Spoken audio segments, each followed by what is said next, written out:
Hi there, welcome to this session of the FHIR DevDays. My name is Marco Visser from FHIR, and I will be the moderator of this session today. If you have any questions during this session, please type in your question in the Q&A tab of Whova, or make sure those questions, and I will make sure those questions will reach the speaker. This session speaker is Josh Mandel, and he will give us a tutorial about Smart V1 and V2 Granular Controls. So Josh, if you're ready, then you can take the floor, or in this case, the screen. Thanks so much, Marco. And what I'm going to do is a screen share, get this set up. And if you give me a thumbs up, Marco, if that's working and you can see my video through the screen share, we can dive in. Thank you, and get started. A quick note for everyone who's joining. This is actually a double header. We've got 2 sessions in a row, and you're welcome to drop in for either or both. The first session will be a tutorial on Smart on FHIR. I'll give you some background about the goals of the project since the very beginning, a little bit of information about how the project has evolved, where we are today and where we're going. And I'll give you a sense of some of the developer tools and libraries and resources for working with the Smart App Platform. The second session will be a Let's Build session where we'll dive in and use some of those tools directly. We'll do a little bit of live coding. In both, we'll have time for Q&A. And both of those sessions will happen here in this same Zoom room. So if you're planning to stick around for both, you don't need to quit and rejoin. But we'll try to at least roughly follow the timing that's lined up so that if folks are coming for just the second session, they'll be able to do it. All right, having said that, let me dig in and start off by sharing a slide deck here. There's a link to this deck at the top of the screen, bit.ly/smartfhirtech with hyphens in between. It's useful if you want to follow along with the deck. There's also links embedded in many of the slides to some of the resources that I'll be showing. So if you want to have access to those later, you can follow along and get the link that way. I want to start with a motivating example, give you a sense of where this Smart Health IT project is coming from and some of what we're trying to solve. And this is from a survey that we ran together with class back in 2017, looking at clinical provider organizations and some of the challenges they faced in connecting and integrating different apps into their healthcare environment, making their health IT systems work together. And this was one exemplary quote from that survey, where a physician from a health institution said, "We had a great population health tool, but we couldn't get the EHR to interface with it, so we had to enter information by hand. And eventually we had to give up because we couldn't keep up with that job of entering the data by hand." And that's a very simple example, but it's something that plays out time and again in our health technology ecosystem. The cost and the effort of integrating tools is very high, so high that it's often prohibitive. And so this is our core focus in the Smart on FHIR project, is how can we take a whole ecosystem of different healthcare apps represented on the left side of the screen here that might help you do one specific job. Maybe this is an app that helps a clinician make a diagnosis or helps a patient to better plan their care or understand the history of their lab results. Or maybe it's an app that helps researchers understand the opportunities for layering risk scores into a clinical workflow. So many different kinds of applications. Some of them informational, educational, really operational healthcare stuff on the one hand outside the screen. On the other hand, we've got a diverse set of different clinical data systems. Some of these are what I would conventionally refer to as EHRs, or electronic health record systems. Some of them are patient portals, which could be tethered to an EHR or standalone. Some of them are researcher tools like data warehouses. There's many different types of clinical data systems. And the aim for the Smart on FHIR API is to link these things, to say, can we provide a common set of building blocks that would allow these different apps to integrate with these different clinical systems without forcing app developers to understand all the nuances and intricacies and differences among these target systems. And so when you think about what is that box of capabilities or technologies, what's the general category of stuff that we need to provide to make that job easier? So on the one hand, there's user experience integration. How do we make it really simple to launch an app that can connect to an EHR? How do we provide a way to embed the app inside of the EHR so it's using real estate from the surrounding system when that makes sense? Or provide a way to run the app next to or outside of the EHR when that makes sense? What are those user experience integration paradigms? Next up is authorization. So these are things like, how do you make sure an app can get access to the data that it needs without seeing data that it's not supposed to have? related is single sign-on. So oftentimes apps need or want to learn something about who their users are so that apps can customize themselves for different audiences or protect data based on that audience. So Smart provides us a single sign-on capability. And then of course the data, which might be clinical data as I represent here on the slide, but could also be healthcare financial data or anything else that's in the domain of FHIR. And of course, this is a place where we use the FHIR specifications. So this whole stack is built on open standards. We'll talk about how we use FHIR and Oauth 2 and OpenID Connect to solve these different needs that help developers plug their apps into different clinical data systems. And along the way, you'll get a sense of some of the community and tools that have grown up around these pieces.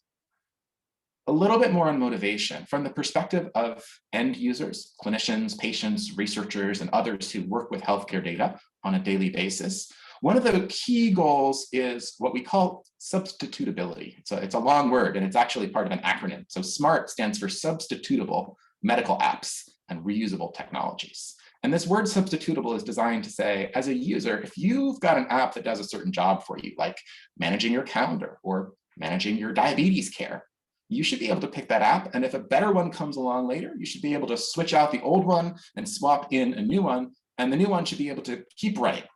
Be able to connect to all the same data sources and plug into the ecosystem just the same as the old one did. That's substitutability. From the developer perspective, what this really means is that you can write an app once and plug it into many different systems, even systems that are written by different vendors at different times and deployed in different kinds of clinical organizations. I want to highlight here that this really lowers the barrier to entry, because if you've got an app that you want to build, you might originally just have a small target audience. So for example, a blood pressure management app that we wrote at Boston Children's Hospital, the initial audience was just the cardiology department at that one health system. If we had to build an app that was only ever going to run in one health system, it wouldn't make a lot of financial sense or economic sense to invest a lot of resources in really polishing and providing fit and finish to that app. But if you can distribute it across many departments, across many children's hospitals, maybe even across the world, suddenly it makes sense to invest in making that app really usable. So that's how it changes the economics of development. I also want to highlight here, we have this sort of North Star of being able to write an app once and run it anywhere, but that's always a bit of a reach. In practice, what we'll find is that there are slight differences, idiosyncrasies in implementations of these standards. FHIR provides a framework, and we've got profiles to try to lock down these details, and we can very significantly chip away at the cost of app integration. But I don't want to overspeak either. I don't want to suggest that that cost ever disappears or that you can truly write an app once and run it anywhere.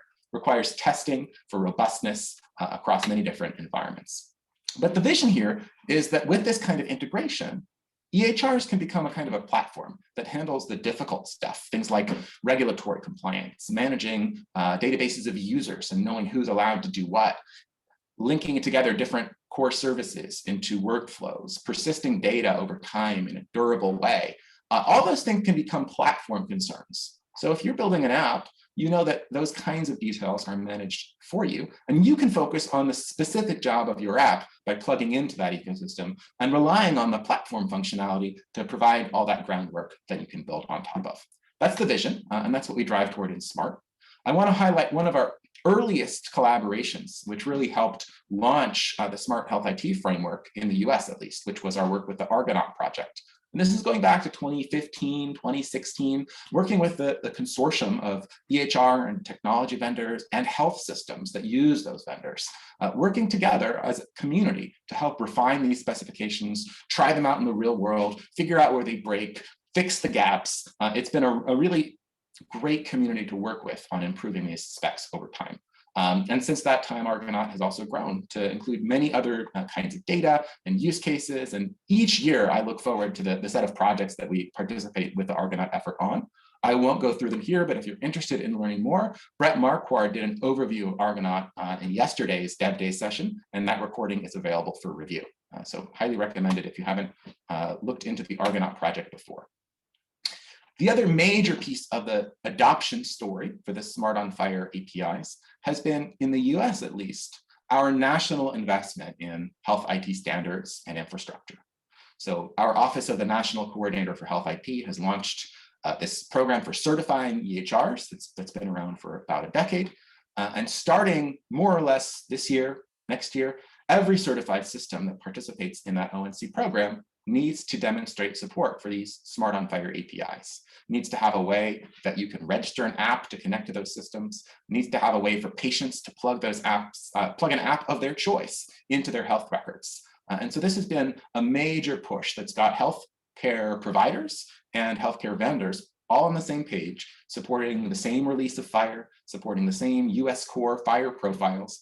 And you can see as these capabilities roll out over the course of this year and next year, we're going to have a number of milestones where individuals and clinicians who want to connect apps to their data will have the technical basis on which to do it, as well as the policy support to make sure that that choice remains the choice of an individual. People can choose the apps that they want. So let me dig in then, having talked a bit about the community and some of the regulatory impetus, let me dig in and talk about some of the protocols. And given that we're here at FHIR Developer Days, there's a lot of opportunities to learn about FHIR. The areas that I want to highlight are perhaps the ones that might be less familiar to developers with a background in FHIR. So let me start by talking about the way we use the Oauth standards to launch an app inside of an EHR. And I do want to highlight when I use the term EHR here, and when we use the term EHR in the SMART specification, we don't mean to limit this term only to sort of traditional EHR systems that are designed for clinical use. This could be any kind of health data system that manages FHIR data. And it certainly includes payer data systems that manage healthcare financial data. So we've got a couple of basic ways to connect an app to an EHR. We call these the Smart App Launch flows. And the one that we'll start from is what's called the Standalone launch. And the idea here is that you begin this pattern inside of the app.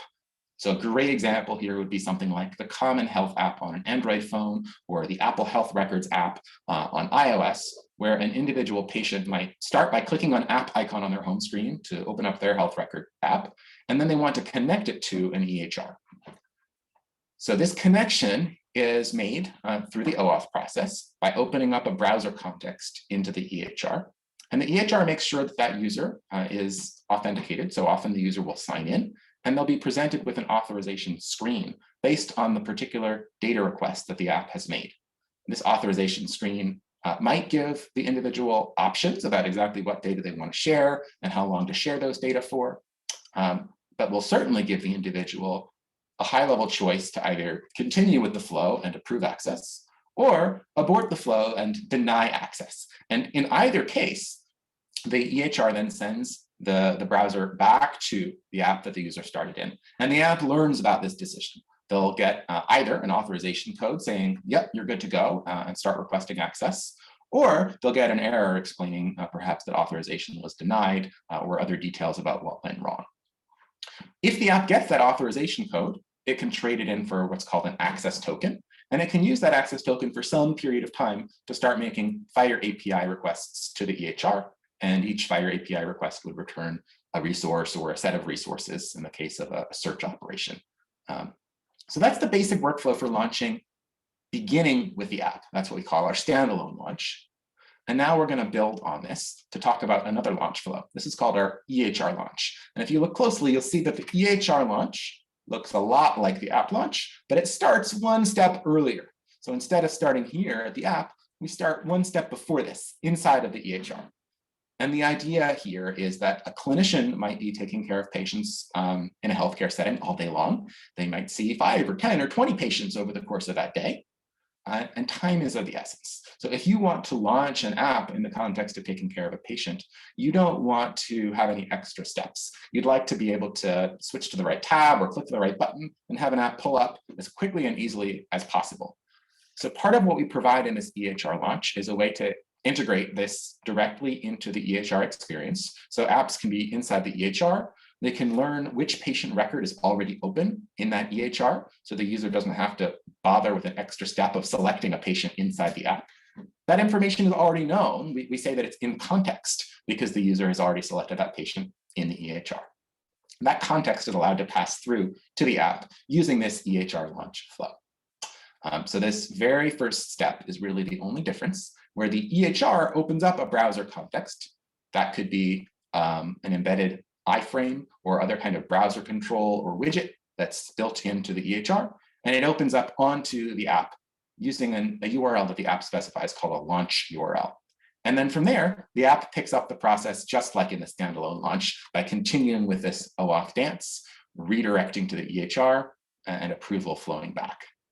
There is one common difference here in terms of the user experience, which is on this step number 2.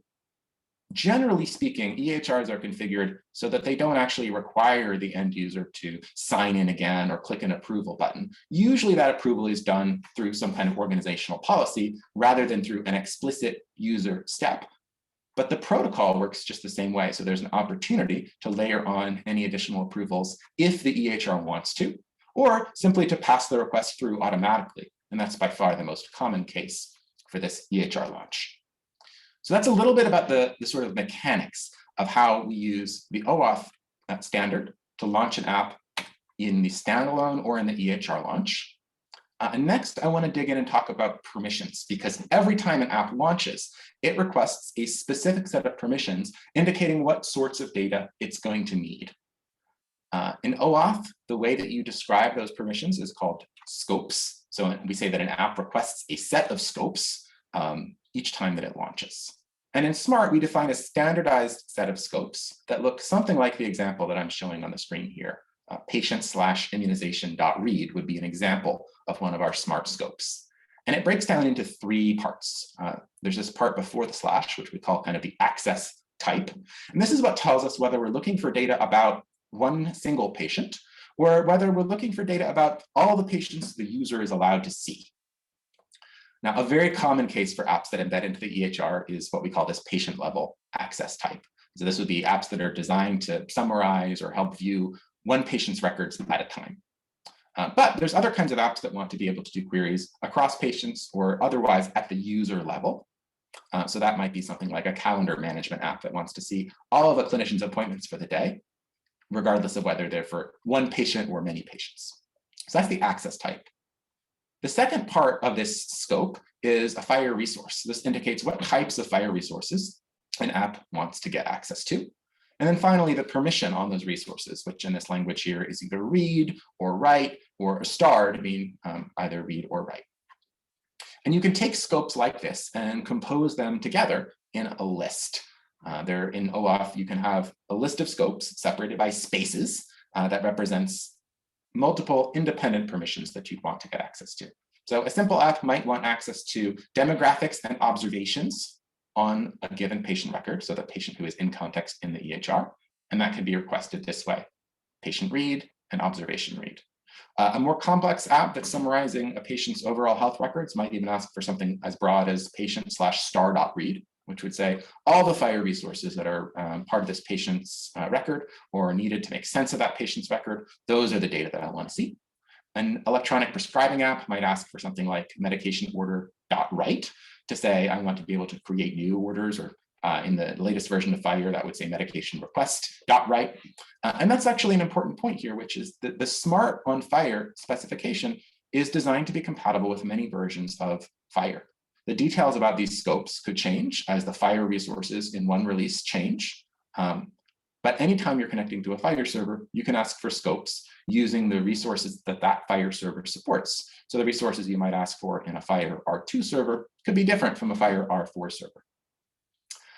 Now, I want to highlight one limitation of these kinds of scopes, which is it can be difficult to spell out exactly the data that you want if you're trying to do it in a really narrow way. So for example, you could ask for patient/observation.read if you wanted access to blood glucose measurements. And that would certainly give you access to blood glucose measurements, but it would also give you access to a lot more, because FHIR observation resources are quite a broad category. They include lab results, but they also include social history.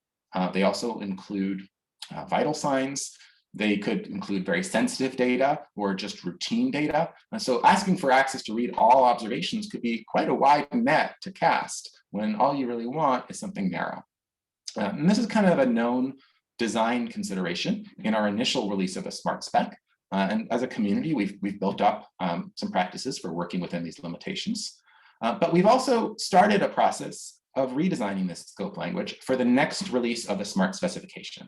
And I want to give you a quick preview of what's coming down the road here, but also with the caveat that this is not finalized yet. So we've just gone through our first balloting process. That's kind of the HL7 standards voting process, where we bring a specification to the community, we get comments and reviews, and we're currently in the process of reviewing and responding to all those comments. So this is not published yet, and there's still certainly work ongoing, but I want to give you a quick sense of what's coming along in Smart v2.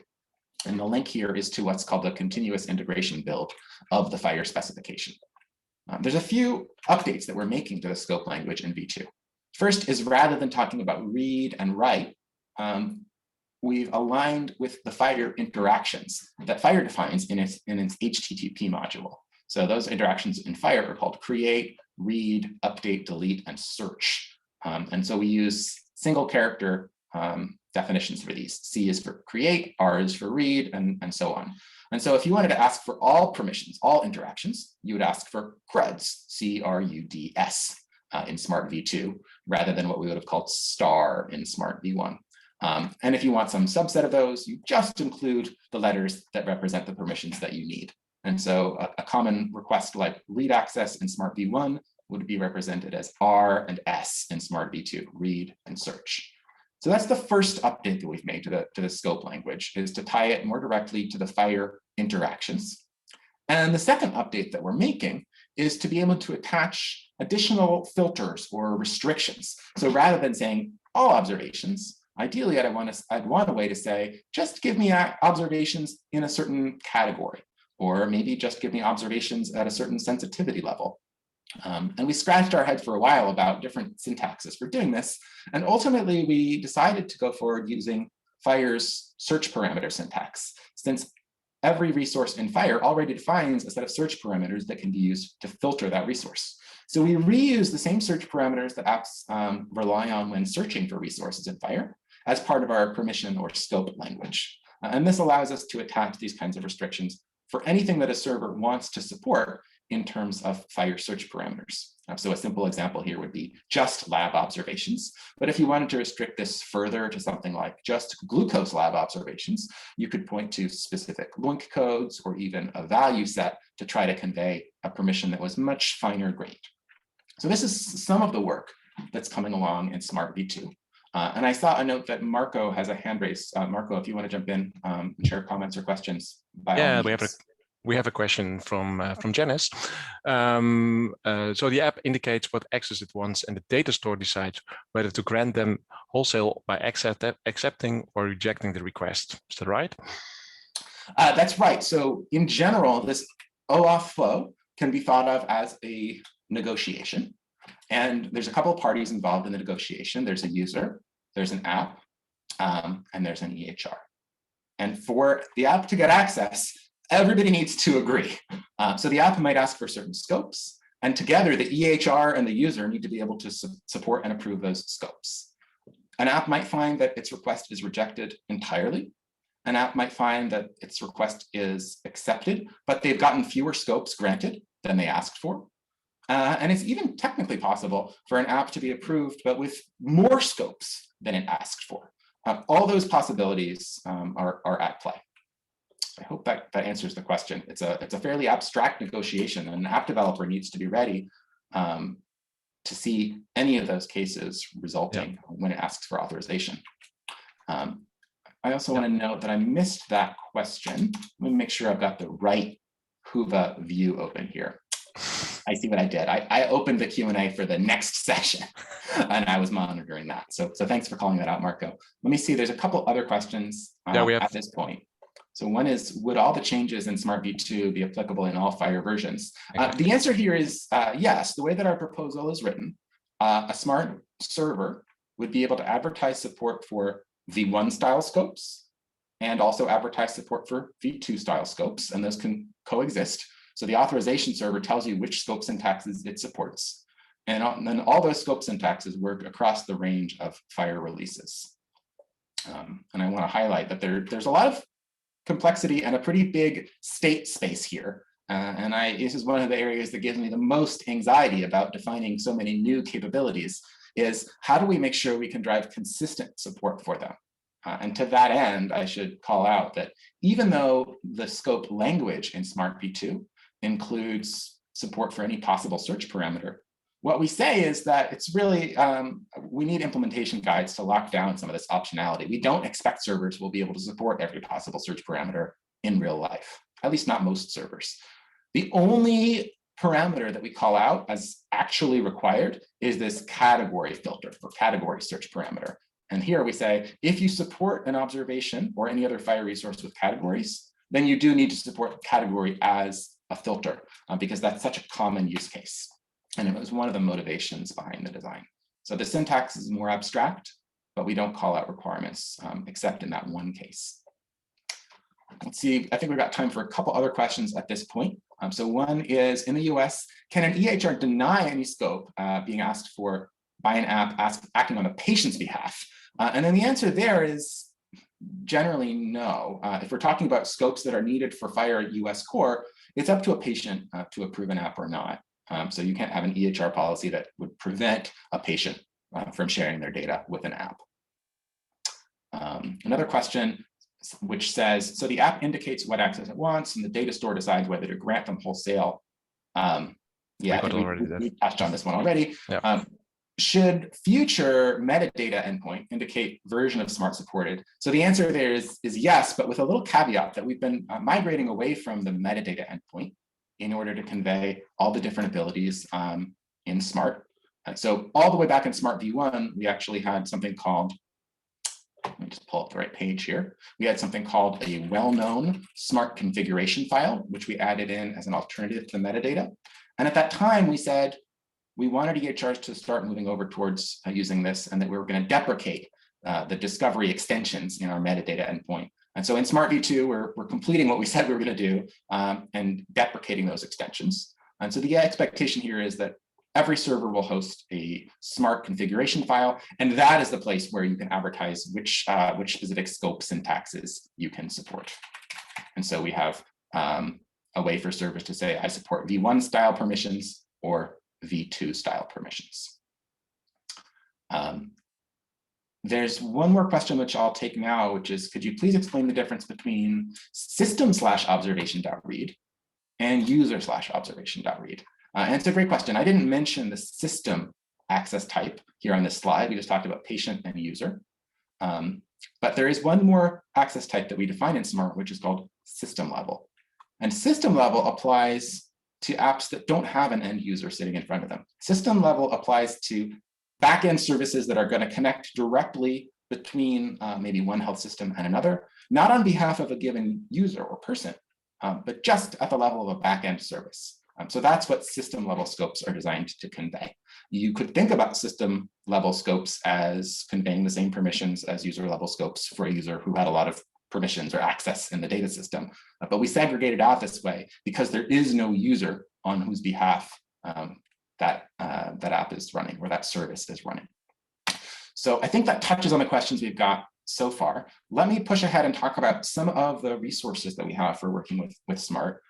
Looking at where we are in terms of the time, I think that we're on a good path. We shouldn't run over by too much in this first session, so we'll keep the Let's Build in place for when it's designated to start. So first off, I wanted to call out this public app gallery that we host, which is a place where any app developer can list the details about apps that they built, as well as the EHR that those apps are compatible with, the different versions of FHIR those apps are compatible with, and there's no cost to list an app and no cost to browse the gallery. It's designed really to support community discovery, and it's available at apps.smarthealthit.org or also at apps.phir.org if you want a quick shortcut to it. And let me just take us through a very brief tour of the gallery so that you've seen kind of what this is about. There's a way to browse the gallery by category to say, maybe I'm interested in apps that have to do with care coordination or patient engagement or genomics. But there's also ways to filter based on things like what version of FHIR is supported or a clinical specialty that the app is targeting. However you want to browse the app, the gallery, you can view an individual app's page, which includes basic information about who developed the app and what it's designed to do. And this can include screenshots or links to videos, as well as the kind of metadata that we talked about. But the most interesting feature of the gallery for me is this button at the top that says Try App.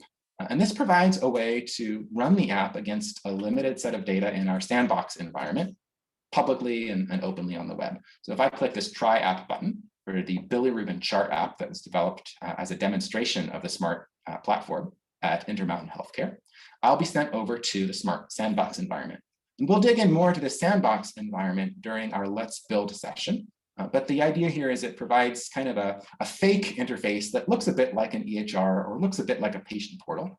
And it doesn't matter what I type here. Any password is going to be accepted. This is really just designed to give you a flavor of what's going on. But if I log into this system, I might have a choice of selecting among a small set of patients that this app is known to work well with. And then I'm redirected back to the app. So that was the Oauth flow that you just saw. It was a standalone flow because I began the workflow from inside of the app. And then the app can connect to the EHR, fetch the bilirubin data that it's interested in here, and draw them in a chart. And I won't get into the clinical details of what this app is doing, but just to say it's giving decision support that helps clinicians that are taking care of newborn infants who might have a high level of bilirubin, helping them to pick the right treatment based on risk. And that risk can include details about the individual lab results, as well as when that infant was born. And historically, bringing all those data together in one place was a bit of a challenge, but doing it with a software tool like this makes it much simpler. So that's a quick view of the gallery, some of the features that are built into it. And again, it's designed as a kind of discovery tool to help developers get quickly up to speed. Now, one of the questions you might start asking as you think about building smart apps, particularly apps that integrate into the clinical environment, so clinician-facing apps that integrate into the EHR, one of the questions becomes, how can I make this more automatic? How can I lower the effort, even for something like that bilirubin example, so that instead of expecting a clinician to go into the EHR and specifically request advice about bilirubin treatment, how can I just surface that advice at the point of care when it's needed automatically? And so I want to give you just a one-slide introduction to a companion project, which is the CDS Hooks project. There's separate sessions on CDS Hooks at DevDays, so if you haven't, you'll have an opportunity to check those recordings out. But CDS Hooks provides a way for an EHR to call out to an external decision support service right inside of the workflow based on actions that the user is taking. So maybe the clinician just opened a new chart, or maybe the clinician is in the process of prescribing a medication or documenting a new problem on the problem list. Each of those user actions can trigger a CDS or clinical decision support hook. And that's a web services call that goes out to an external service and returns a set of cards that can be displayed for the user. And those cards can provide advice or recommendations. They can provide links to a smart app. And so this is a great way to give people a one-click link to apps just when they're relevant. So the simplest example here might be a bilirubin decision support service that opens up when a newborn's chart is opened. And then if it's important, surfaces a link that says, hey, you probably want to run this app and take a look at the results, click here to run it. And in cases where it's not important, or in cases where there's no risk of high bilirubin, that service could just return no cards or a simple card that says everything looks fine. So that's CDS Hooks, just a quick sort of one slide pointer to the project. Similarly, as you're starting to build smart apps that integrate into the EHR, other use cases come up where you might want to have more dynamic interactions back and forth between the app and the EHR frame that is surrounding the app. So for example, maybe you're building an app that is helping a clinician write a prescription, but you're not building an e-prescribing app. That e-prescribing functionality lives outside of your app in the EHR. And you're just really focused on helping to pick the right medication. But it's really useful to be able to have back and forth communication so your app can send a message to the EHR that is surrounding it and say, hey, here's a piece of advice about how to make a change to the prescription that's currently being written. Or, hey, the user has just finished a sequence of steps inside of my app. I'd like to suggest that they navigate to a certain screen in the EHR as the next step. Or even simpler than that, just having a way for an app to tell the EHR, I'm done now. The user has finished their session working with me. They've come to all the conclusions they want to come to, and it's fine to close me. How do we send that signal to the EHR to say, it's okay to close me now? So Smart Web Messaging provides a set of specifications to make those connections totally on the client side. So these are connections that happen right between the app and the EHR, in memory, in the browser process, without having to send messages out over the network or do REST API calls. So it's designed for really tight user experience integration. And if you're interested in learning more about Smart Web Messaging, there's a session tomorrow where Carl Anderson will provide a lot of detail on the protocol and a demonstration on how to get started developing with the Smart Web Messaging API. I want to note that we're still in the process of publishing the specification for web messaging. So it's been through the HL7 ballot process. We've resolved, I think, all of the known issues at this point, but we haven't yet published the first draft of web messaging. So this is work that is much earlier on, but it's a great time to get involved and learn about some of those capabilities. And then finally, if you haven't seen the work that's happening in bulk data, this is another body of work that we've done to integrate nicely with the Smart on FHIR protocols focused on the same data types and many of the same clinical scenarios. If you haven't seen Dan Gottlieb's introduction to bulk data, it's a great way to understand what these protocols are all about. But the one sentence summary is this provides a standard way to export population level data from inside of a clinical system.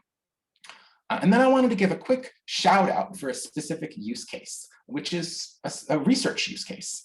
How do you take these APIs and apply them to the problem space of supporting clinical research? And the basic insight here is individuals have a right to access their own data. And of course, they can participate in research studies as they choose through an informed consent process. We want to make it as easy as possible for individuals to choose to share their data when they see fit with research studies that matter to them. So the Sync for Science project has really been all about socializing the smart APIs in the research community, making sure that researchers are aware that these APIs are here and available, and that this is actually a very powerful technique for bringing more EHR data into your research study, leveraging patient access abilities, rather than having to negotiate deals or data access one hospital at a time. This really takes advantage of a very different route of sharing data that puts individuals in control. And we've done some early work with the All of Us research program, looking at how these kinds of APIs can help supply data in the context of that study, which is recruiting a large population for prospective multimodal research study. So that's a use case that is near and dear to my heart. I want to highlight a few of the open source tools that we make available to the community. And the key link here is docs.smarthealthit.org. I'll go into a little bit of detail on that front in a bit.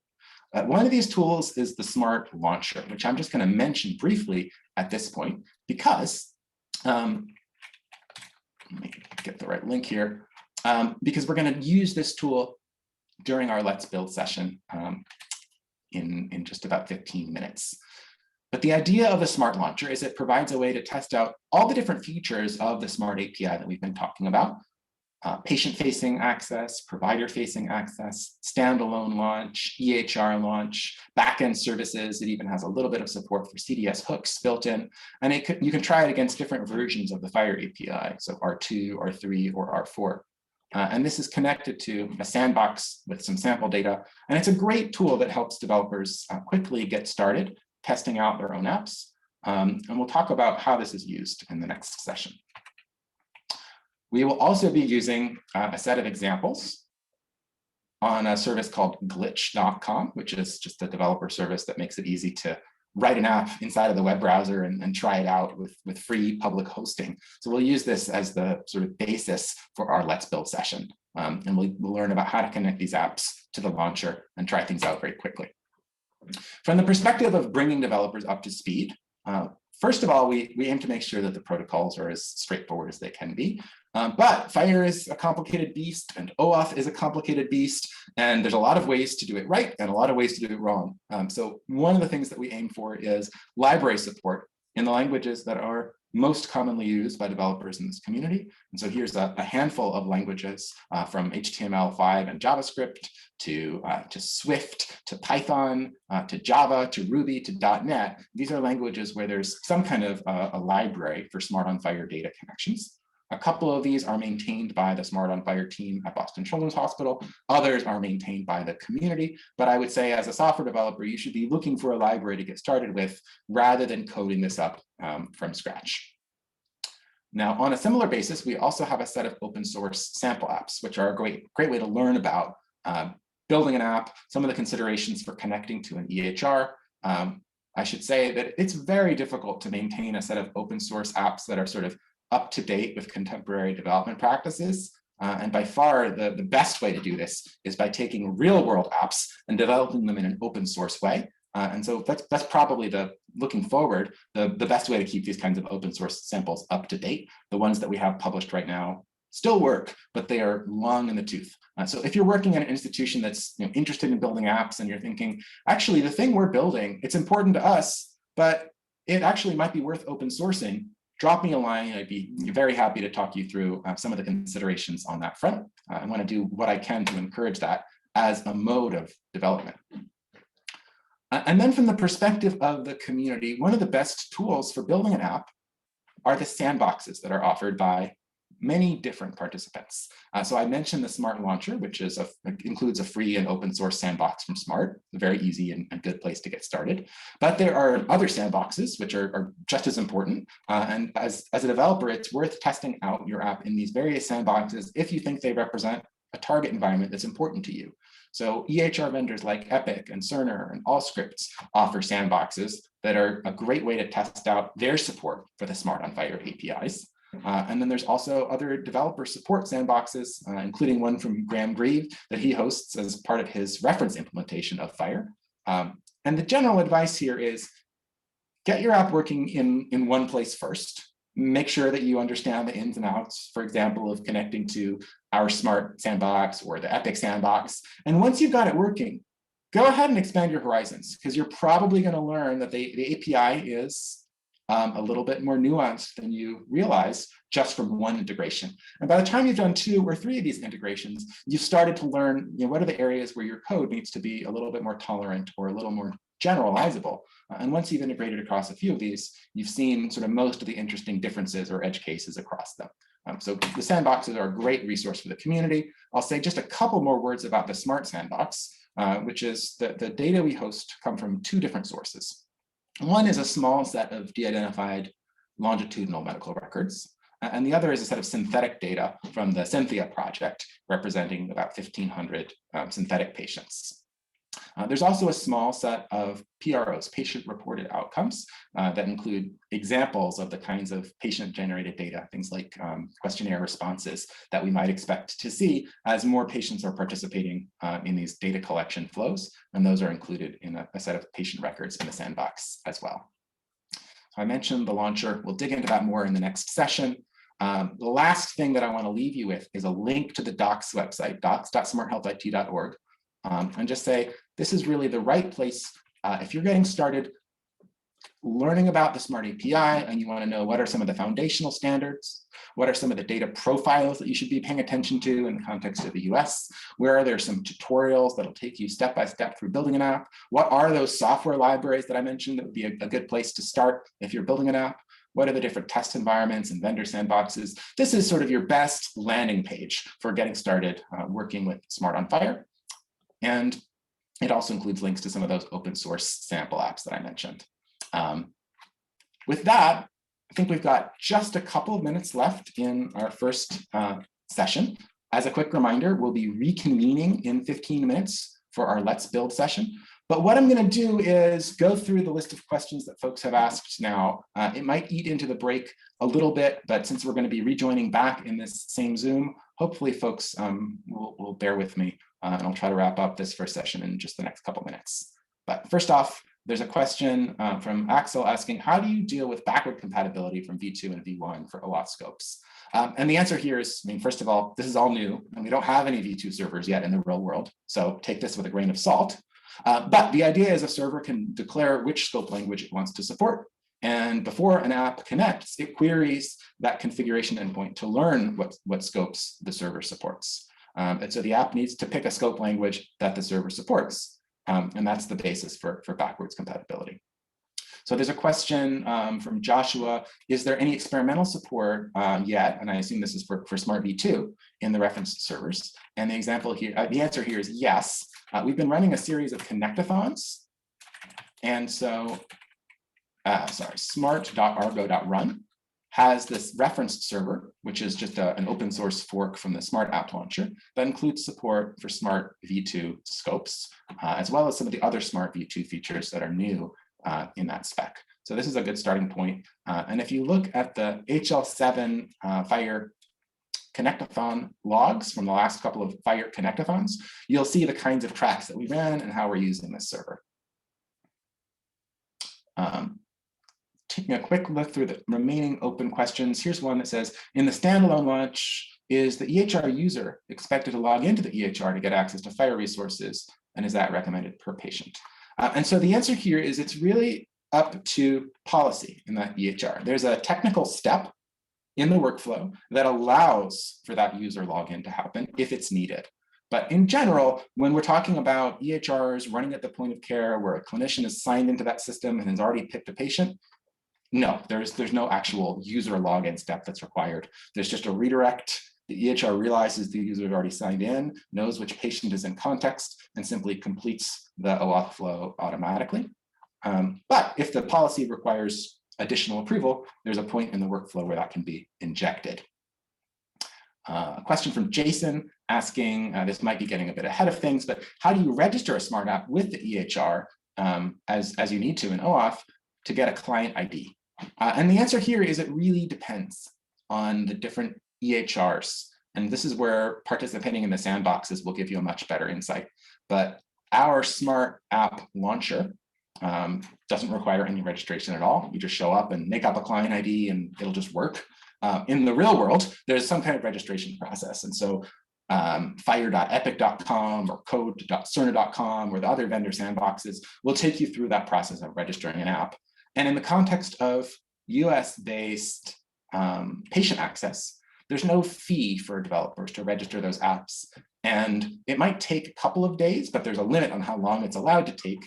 And the only thing that, that those EHRs are allowed to sort of require is potentially vetting the identity of the app developer.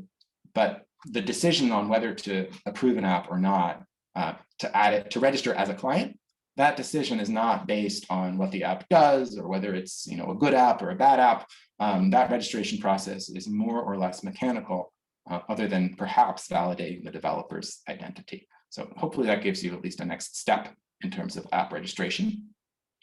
And then a question from David, is my smart app limited to using FHIR data from the EHR? What about accessing other FHIR sources? So, I mean, the short answer is no, apps are never limited. Smart provides one feature, which is the ability to connect to an EHR and query for FHIR data from that EHR. But your app might pull other kinds of data from the EHR and might pull FHIR data or other data from other sources as well. So all of those possibilities are open to you. Just to give a couple of really concrete examples here, oftentimes the developer program or the APIs offered by a given EHR have been developed over years. And there's some functionality that's supported in FHIR and some functionality that's, let's say, not yet supported in FHIR, maybe is only available through a vendor-specific API. And so your app might launch using Smart on FHIR and might query for patient demographics and observations using FHIR, but might also call a vendor-specific API to perform other functions that aren't available through FHIR. So that's a common pattern still today. And another example would be an app that's pulling FHIR data from the EHR, maybe to learn about a patient's demographics, but may also connect to an external data source, like potentially a controlled substance prescribing registry, for example. If an app wants to surface information about whether a patient has been prescribed controlled substances by other healthcare providers, it might query an outside data source to be able to display that information in the context of the EHR. Here's a question from Artem. Should Smart on FHIR use Oauth auth codes with PXE flow or a regular auth code flow? And so this is a pretty technical question around the Oauth flow. The short answer is in Smart v1, we don't require support for PXE. And what that means is it's fine for a server to offer PXE, but in Smart v1, you can't require a client to use it. And this is just a compatibility issue. If every server sets its own rules about which features an app needs to turn on, we don't actually have a consistent or standard API. This is something that we're improving in Smart v2, and the expectation is that we will add PXE support in a way that will be required for servers to support it, and required for clients to use it. So that's the target state, but it's very important to get there step by step so that we don't break compatibility on our way. I think that takes us through the set of questions from the chat. Before we wrap up and give people a chance to run, if anybody wants to come off mute and ask any quick questions, please feel free to.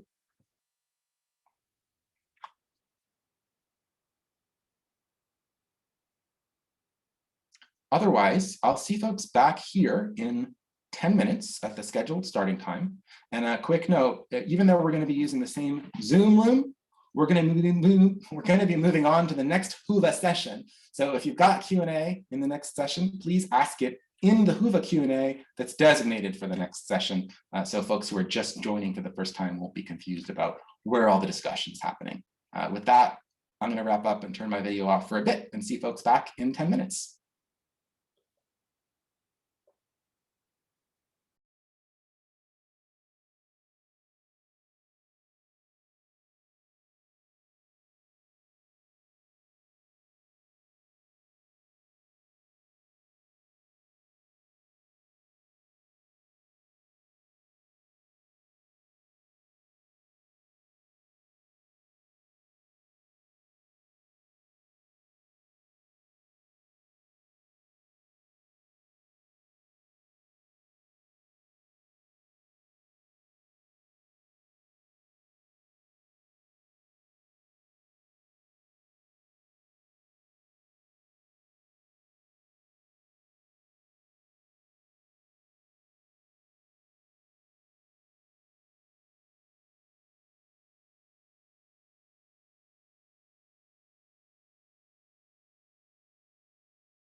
Hi there, welcome back to this second part of the session of Josh Mandel about Smart V1 and V2.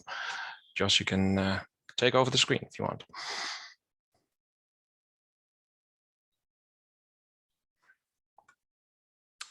I don't hear you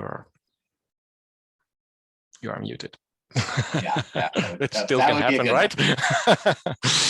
We good now? Yeah, we are good. All it takes is pressing the unmute button. So welcome back for everyone who joined in the last session for a tutorial on the Smart on FHIR APIs. And welcome for folks who are just joining right now for the Let's Build session. My aim for this session is to introduce you to some of the open source tools that are available and to take you on a quick walkthrough of an example app. And what I want to do is actually open up for folks in the session to share some ideas or requests, because the demo app I'm going to put together is pretty simple. And I'd love for folks to bring like real world questions about other problems that they're trying to solve, either data queries or architectural questions, so that we can make this as practical and useful as possible. I'll have an eye on the Whova Q&A for this session. And for folks who have Whova open, I also put a set of links into the chat so that you've got links to the resources I'll be showing. But I will say my favorite thing would be if folks want to just come off mute at any time, interrupt me, ask questions, steer this in a direction that you would find helpful, because the Let's Build session is really supposed to be about helping folks build the kinds of things that they want to build. So I've got a default program, but very happy to take this in any direction that makes sense to all of you. Hey, is it Joshua or Josh? Josh. Josh. Hey, Josh. Something I've been watching from my EHR vendor is the communication in between the Smart on FHIR application and the EHR in general. I don't remember that being addressed in the first part of your talk. Is that separate from Smart on FHIR? I know it is for that vendor implementation, or is there a standard that your team is starting to push forward? So when you say communication between the app and the EHR, do you mean something other than the FHIR API back and forth? Yes, in the sense that the application is a JavaScript API is exposed to the application opened as an iframe, so that the application can communicate with the EHR client that has launched the Smart on FHIR application. Yes, so what you're describing is the kind of thing that is in scope for Smart Web Messaging, a JavaScript API that allows sort of the containing frame to communicate with the app frame or window. Okay, so that's what web messaging is about. There's a session tomorrow that'll focus on Smart Web Messaging. And the thing that I would highlight is, while the Smart on FHIR API has been around for years and is supported in lots of vendor systems and it's part of US regulations, the web messaging stuff is much earlier on the standards curve. We're just on the cusp of publishing the first version, but we've got a demo library to work with, a sample implementation you can play with, and are very much interested in learning more about use cases that folks have, because it provides a kind of generic framework for communicating between an app and the surrounding EHR.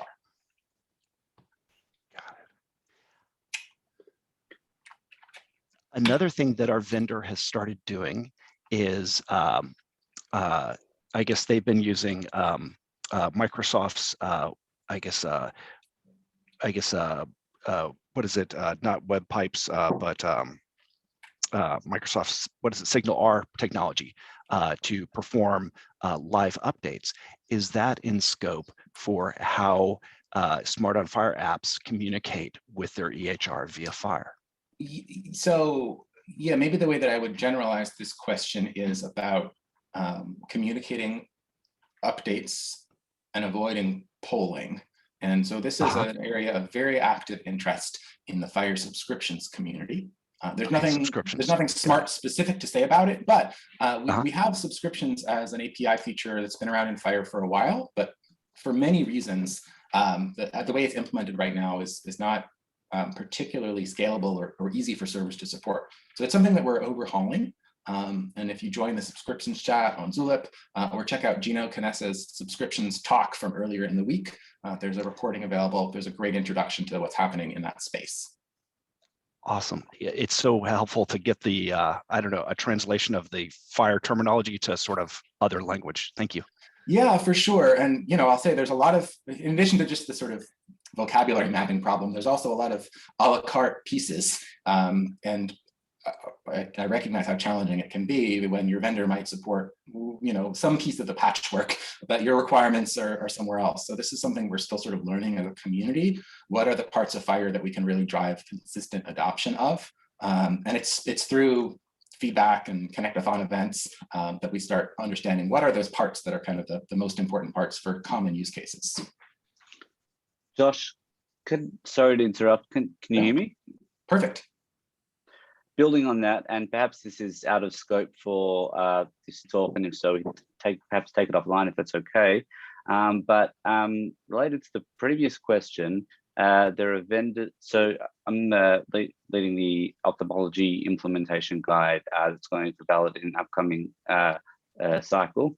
And there are a lot of specialty-specific EHRs that are not sort of in this world, and they'll often ask, what is the lift, well, in terms of resourcing and cost to get compliant with some of the smart APIs, etc., to support some of the resources for all use cases. Is there anywhere to go to start thinking about being able to answer that question intelligently to inform them? I mean, there's a couple of resources, but it's hard to say how valuable they'll be for you. So one is in the context of US-based certification, every certified EHR needs to support these resources. So, yes. So there's like an obligation. And I say that on the one hand, because that makes it a little easier to justify. This is something that you're going to have to do anyway. And so think about how you can actually make it useful and valuable for yourself and for your customers by taking this as a base and adding extensions on top of this base, rather than having to maintain two totally parallel kind of development programs. I also mention this because in the regulations themselves, the US government has performed some kind of analysis to estimate effort and cost to the community of supporting the specs that the regulations name. So if you open up the ONC final rule, you can see a table of numbers and estimates. And I'll just say that estimating software costs is almost as hard a problem as estimating how long it's going to take to finish a software project. But there are at least some numbers you can use as a reference point there. Got it. Thanks. That's really helpful. Okay. Yeah, that's good. Thanks a lot. Yeah, sure. Any other questions as we get started here?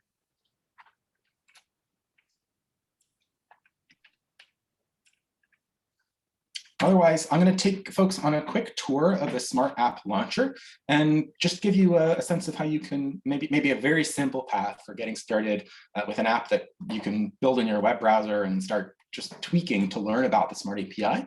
And we'll open up the Chrome developer tools and poke around at what's happening under the hood as we go. So this tool is available at launch.smarthealthit.org, and it's a kind of Swiss Army knife of smart app launches. And the idea here is, as a developer, this can act like any kind of smart app server you want, any kind of smart enabled FHIR server you want. It can support different versions of FHIR, R2, R3, or R4, and it can support different launch types. And under the hood, it's almost as though we had like 128 different servers running that could support all these different combinations of options. But of course, that would be a technically challenging way to do it. So instead, the way this is implemented is we provide a whole bunch of options to the user to say, I want this to act like an EHR launch, or I want it to act like a standalone launch. I want it to act like a standalone R2 server or standalone R3 server. So the user selects all these different options. And then effectively, the options that the user picks are all baked into a FHIR server URL, which is kind of, you can pretend that this is like a real FHIR server, and it is, it'll behave just like one. But all the choices I made are just baked into this path component here. And if I make slightly different choices, I will get a slightly different path component. So, for example, if I switch from FHIR R2 to FHIR R4, I'll get a different path here to R4. If I switch from patient standalone launch to EHR launch, the EHR Launch especially, we'll get there in a moment. If I populate a patient ID as a default patient, this path component will get updated with my choice. And so basically all the settings I choose here are just encoded in this path component. And I get a FHIR server URL that I can, for all my intents and purposes as a developer, just treat as though it was its own FHIR server.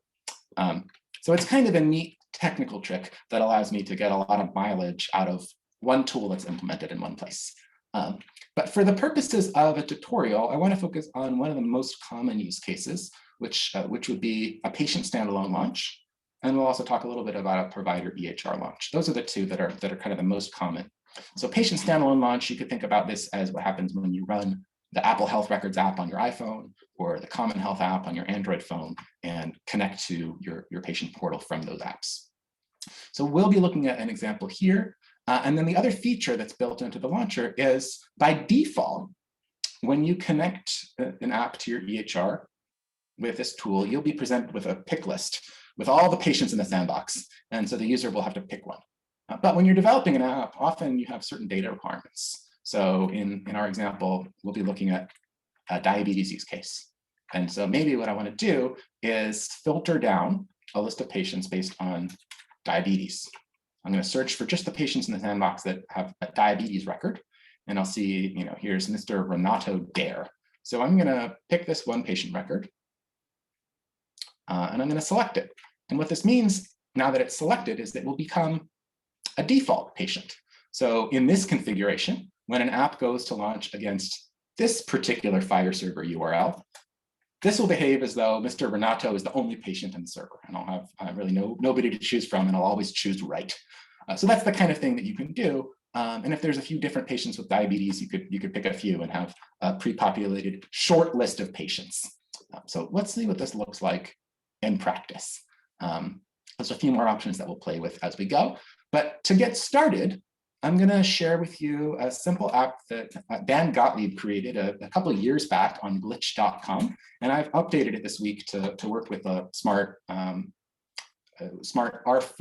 FHIR R4 and Smart on FHIR Launch. So this is hosted at the URL I pasted into our Google chat. And it's a service that allows other folks to view the code associated with a project. So in this case, it's 4 HTML files in this project.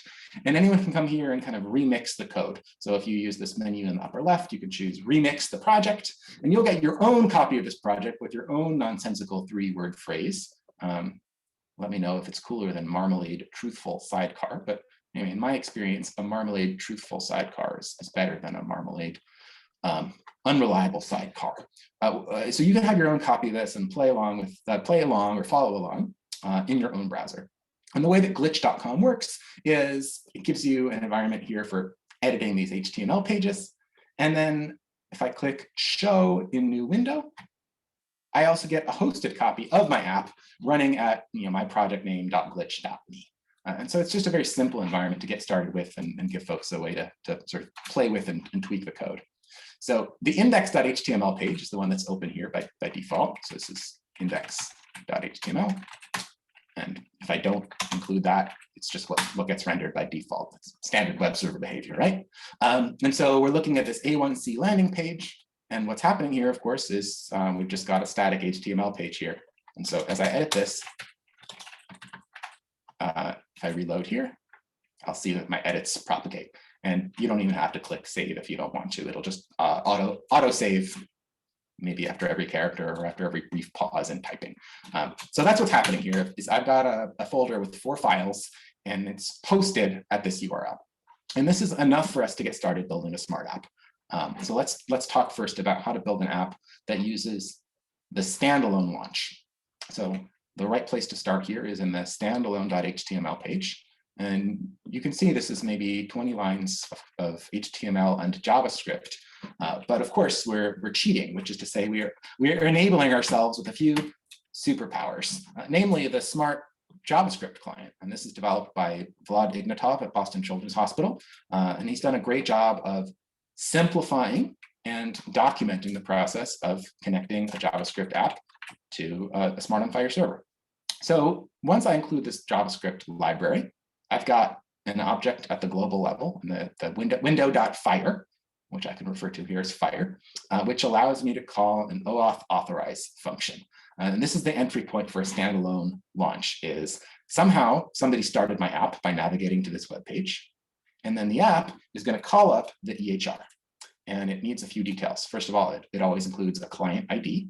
And in our case, the way the Smart Launcher is designed, you can write whatever you want here. It's not really going to validate this. But in a real server, you would pre-register your app, and you'd get a client ID to use with that server. And your client ID will be associated, tightly coupled, tightly bound to a redirect URI. And this is important for security, because the way that the server works, it's going to make sure that given a certain client ID, you only have a redirect to an endpoint that's associated with that app. It's important because it prevents one app from tricking the EHR into sending a user somewhere else. So in our example, when the Oauth dance is over, we're going to have the user sent back to the graph.html page. And that's going to be the page that actually does something interesting with FHIR. And we'll get there in a moment. So in addition to the client ID and our redirect URI, I could have written this redirect URI, maybe it's worth saying, I could have written this as a full path. And that's actually typically what you would do. But the Smart on FHIR client library is smart enough to turn this into a full path for me. So by the time this request gets sent to the EHR, it'll be a full path. It's just actually quite a useful thing to do in this example for me to use a relative path here, because when other people remix my project, they'll have a different URL where their app is hosted, and I didn't want to hard code those kinds of details. So that's why I've used a relative path here. Next up, we have to say what data we want. So this is our list of OAuth scopes. And so here we're going to ask for access to read patient demographics and to read a list of observations on the current patient. And then there's the scope here called launch/patient. And what this means is that our app is asking for what Smart calls launch context. And so this is basically an answer to the question, what patient am I working with here? And it implies that there is an answer. It implies if the user hasn't selected a patient by the time they've launched this app, something has gone wrong. The app doesn't have the information it needs. So the authorization server is smart enough to recognize this scope and see, I better have the user select a patient before I complete this launch. And that way I can communicate that patient to the app. So the app asks for these scopes to indicate it needs to know a patient, and then it wants to know the demographics and observations for that patient.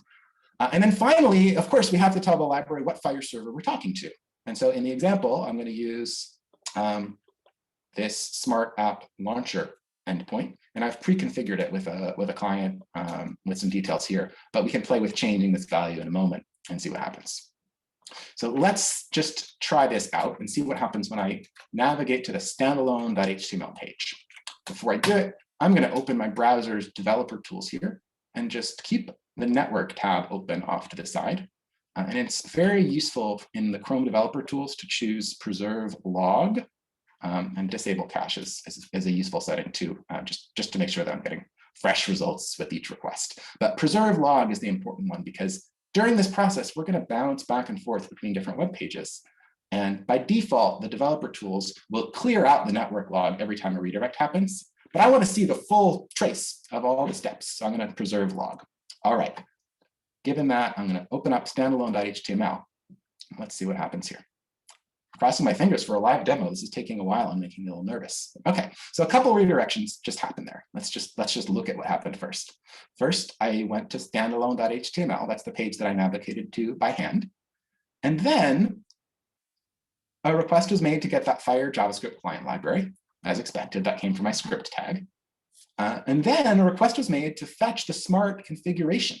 This all happened automatically. So we're just digging into some of the details underneath the hood here. But the client library, once I told it I wanted to connect to a certain FHIR server, I gave it the issuer URL of that FHIR server that I wanted to connect to. And the client library was smart enough to take that issuer URL and append .wellknown/smart configuration onto it to say, hey, if this is a Smart on FHIR server, what capabilities does it have? And under the hood, let's see, did we get a response? No, I'm not going to debug that right now. The other thing the client library did was to fetch the metadata associated with the FHIR endpoint. So this is the capability statement that we talked about that lists sort of the FHIR extensions for where to find these different OAuth endpoints. So all that happened under the hood. And once the client library asked for these data, it had all the information it needed to finish asking for authorization. So it learned the authorized URL from this configuration, and then it opened the web browser to this authorized URL. It redirected to a page on the FHIR server called Authorize, and it passed in all the required parameters. And then there was a login screen, which is what I'm on right now. And I'm going to go ahead and just clear my logs because I think we're caught up to what's happened so far. So now I'm going to click Login. And what happens here? Well, I'm still interacting with the sort of mock portal at this point. The portal is rendering an approval screen for me. I'm going to say either yes, I want to share this stuff, or no, I don't. So I'm going to go ahead and approve it. And now I'm going to get sent back to the app. In this case, I'm sent to graph.html because that was what I asked for in my redirect URL.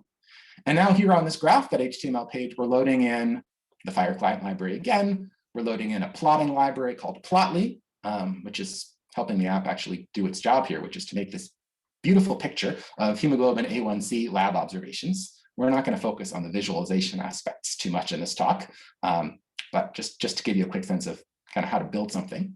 And then the graph page did a few things. It got an access token by calling the Oauth token endpoint. It needed to have been approved first, so that's why we did this whole Oauth dance. And once it got the authorization code, it was able to get an access token. And then it was able to use that access token to fetch some FHIR observations.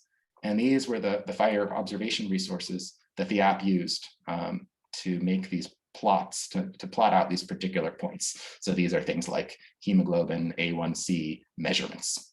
We won't go too much into the details of those observations. So that's a quick trace of what's happening under the hood. But if we look at this whole process again without DevTools, I basically navigated to this one page called standalone.html. I was sent to the portal where I logged in and approved the app, and then the app fetched the data it needed. Now, as a developer, if I was doing that 100 times an hour, I might get pretty sick of it. There were, a few steps and clicks there. And so it's really useful for telling the story about how these apps work and showing the connections and the approval process, but kind of tedious. You wouldn't want to do that all day long. So let us take a look at how to improve this situation a bit. We're using a patient standalone launch, but I'm going to click here, skip patient login screen. And so now I'll get a new FHIR server URL that's going to behave like a FHIR server that skips the patient login screen. And I'm going to go back to my code here and just update this issuer URL to my new sort of virtual FHIR server. And now we're going to try standalone.html again. And now I didn't have to log in, but I'm still being requested to approve permissions. So I skipped one step. Let's make things a little easier. I'm also going to skip the app authorization screen. So now I've got a new FHIR endpoint URL to connect with. And same deal, I'm just going to update this URL here, save that one again. Now when I launch standalone.html, I don't have to click or do anything. I'm redirected to the server for authorization, but the server says, great, we don't need to log you in, we don't need to approve, we'll just assume that's all true, and it sends me right back. And so that's a really much more useful development experience to be able to just load the page and automatically make the connection. So let me pause there before we go into some more details about different launch flows and see if I can answer questions about the mechanics, about the library, what's happening here, or anything else. Josh, there's also a question on the Q&A tab on who. Thank you for that. So here's a question asking, many details of an EHR Smart on FHIR launch are communicated through the access token JWT. I'm going to put a little asterisk here and come back to that point, but there's a slight error in the question. Issued by an EHR authorization server token endpoint, but the launcher server is not production ready. Are there open source authorization servers that can include launch details like a patient ID in an access token? Cool, okay. So one quick correction. At the level of the smart spec, we say that access tokens are opaque. They are some string of characters that the app receives, and the app uses that access token every time it wants to make an authenticated API request to demonstrate that it has authorization. So it just takes the access token wholesale and puts it in an authorization header. The app doesn't get to understand what that access token means directly. Now, there are some implementations that represent access tokens as a signed token, like a JWT. There are some implementations that represent access tokens as a database key, which just the app doesn't know how to interpret, but the resource server can look it up. So we don't try to standardize the format of an access token. We do provide a token introspection API, and this is work that we've been fleshing out in Smart v2, so that if an app or an intermediate server needs to know what a given token is good for, they can call a token introspection API endpoint and say, hey, I've got this token. Is it valid? What is it good for? What scopes? What patient? Tell me all the details. So that's the way we provide that information. Now, to the real core of the question, though, are there production-ready open source servers that support this kind of functionality? The answer here is yeah, there's at least one that I would point folks towards, which is an implementation on top of Keycloak. If you search the FHIR chat for Keycloak, we had a good conversation with the team from IBM. They've developed a set of customizations or open source extensions around Keycloak, or I should say configuration for Keycloak to support the Smart App Launch. And there's a recording of a video that they hosted, kind of a community of interest chat from a few months back. So take a look at Smart Keycloak on the FHIR chat, and I think you'll find that video. Ping me if you don't find it, but that's probably the best reference on that front.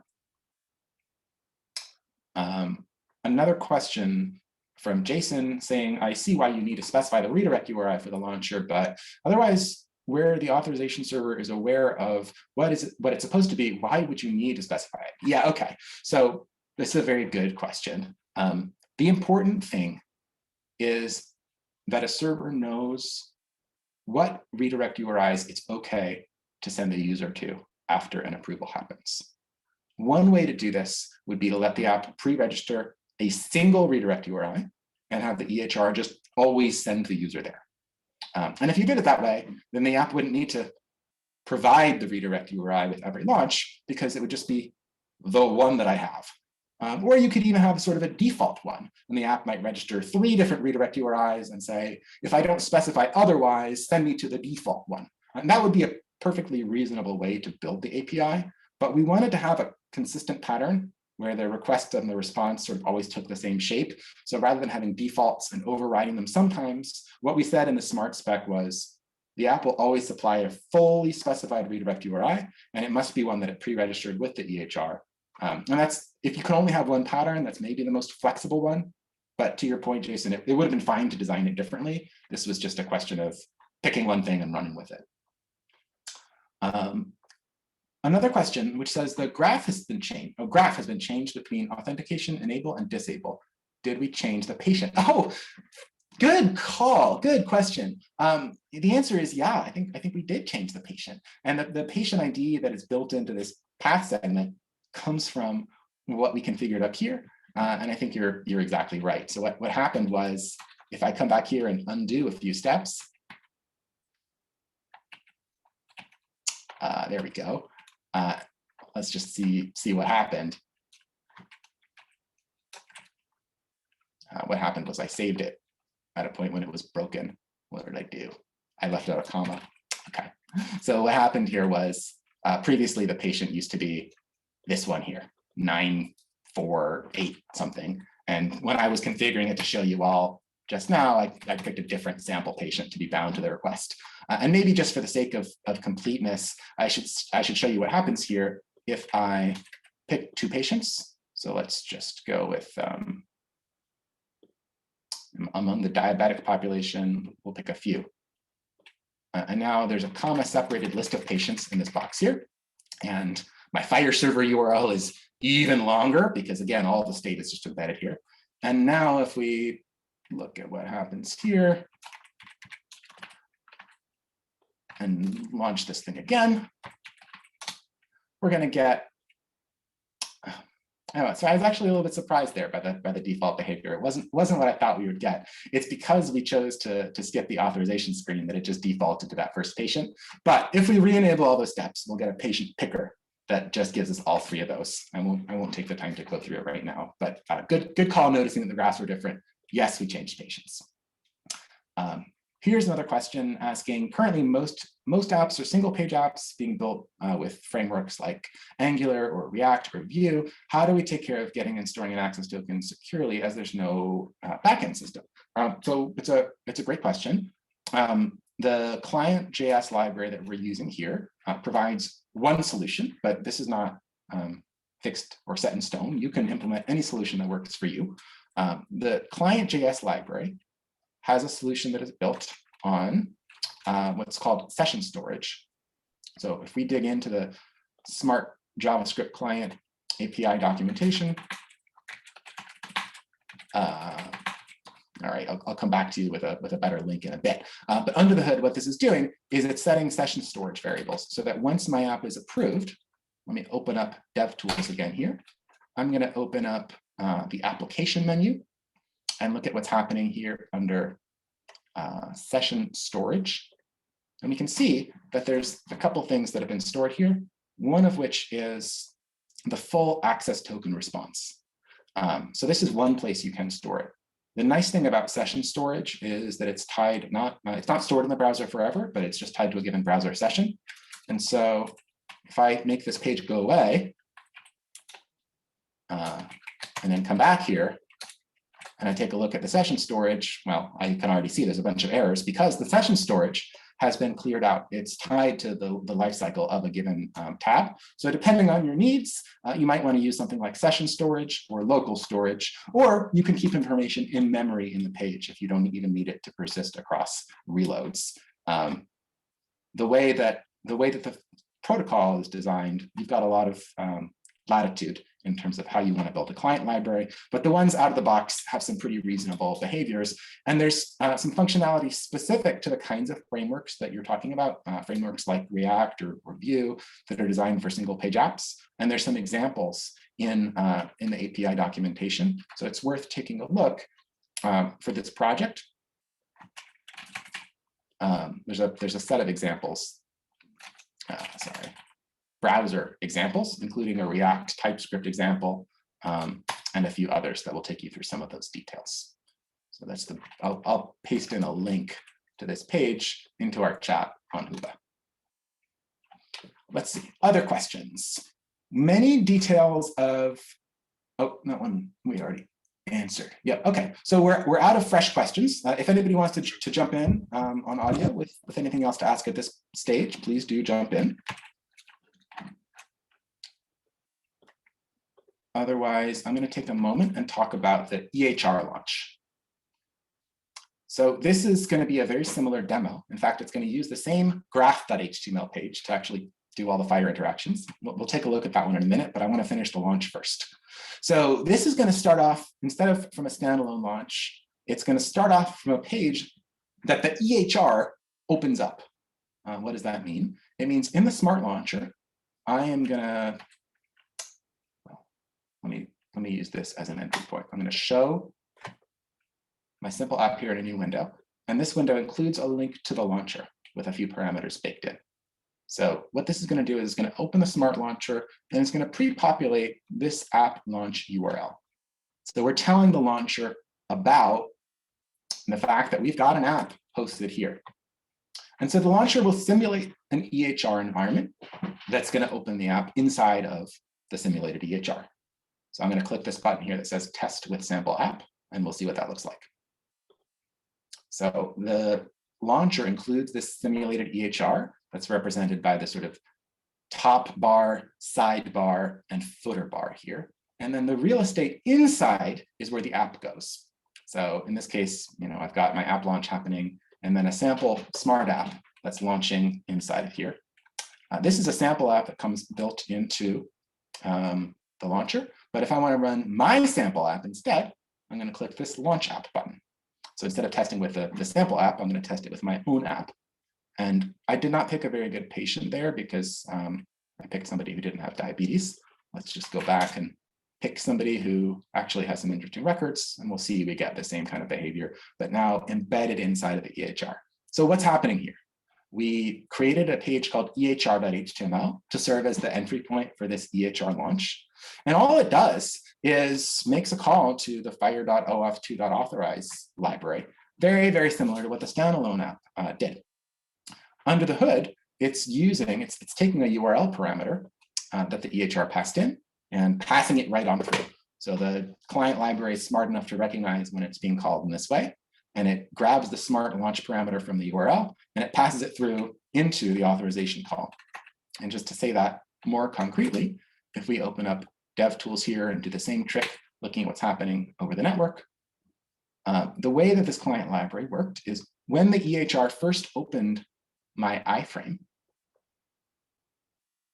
let's grab, this is the page here. The EHR opened my page called ehr.html. It opened it on Marmalade truthful sidecar.glitch.me. It opened this page and it passed in a few parameters. It passed in a parameter called launch, which is opaque to the app, but it's what ties this whole process together. And it passed in a parameter called issuer. This is the FHIR server URL that it wants the app to connect to. And with just those parameters, the app is using this client library. So I'm telling it my client ID and my scope, and it's grabbing those other two parameters from the URL, and it's able to complete the launch process on that basis. So we looked at two different ways of launching the app, standalone and an EHR launch. Both of those in my example here end at the same place, which is graph.html. And this is a very simple web app. It doesn't use frameworks like React or Vue, mostly just because the example can be a little bit simpler if it has fewer dependencies. So I just tried to write something that was plain vanilla. So let me show you what the code looks like to actually draw this plot. First thing that we do is we check to see whether we've successfully been launched, whether we've actually been approved for access. So the JavaScript client library gives us a function called FHIR.Oauth2.ready. And that's going to return a promise or throw an error. So in this case, I'm just going to await for that promise to be true. If something goes wrong, I'm going to call an error handler. So at this point in my code, I've got a smart client library object that it's completely ready to talk to the EHR. It's fetched an access token, it's configured, it's ready to go. So how do I use this smart client library object? Well, there's a simple API that we can look through the documentation on, but the most flexible function is called .request. So I could pass in smart.request, and I can create a query like this, and I could say, get me all the observations with a certain link code, sort them backwards by date, so the newest ones are first, and give me the top 10. And if I wrote the query this way, I would get data about a whole bunch of patients instead of just the one patient of interest. So what I could then do is say smart.patient. I could say where patient equals smart.patient. I could add that query parameter in so that I only got data about my patient in context. There's a convenience function that the library provides, so I don't have to add this extra search parameter. Instead of adding that search parameter myself, I'm going to use the smart.patient.request method, and that's going to pass that parameter in by default. It'll append that to the other choices that I make, so I don't have to get too much in the weeds. But you basically just give this client library a URL that you want to fetch. It returns a promise, so I can await until that promise has resolved. And now I've got a FHIR observations bundle. And this is just a standard FHIR bundle. So if we look what's happening again in our standalone launch, we're going to see the call that got made to the EHR was fetching all observations with those search parameters that I provided. So code, sort, descending, a count of 10. And then this patient parameter, which the library added for me, those were the 4 parameters that were passed to the observations endpoint. And I get back a bundle of FHIR data. And then the rest of the demo app is just pulling a set of data points out of that FHIR bundle, a time and an A1C value for each point, and then passing those data points into the plotting library. So that's the basics of how you can make an API call. But this client library also has a number of other sophisticated features that can make your life easier. So for example, if I hadn't restricted this to a count of 10, I might have gotten a lot of results back. I might have gotten hundreds of results back, maybe more than fits on one page of results. Now I could manually fetch the next page and the next page and the next page until I was done. But if I want to, the FHIR client library actually gives me some nice convenience functions for managing multiple pages. So let me pull up the right bit of documentation here. Sorry, guys. I apologize for the rapid switching wanted to navigate to, here we go, client API full documentation, and I'll paste this one into Whova as well. So there's a whole bunch of options I can pass in when I'm using this request function.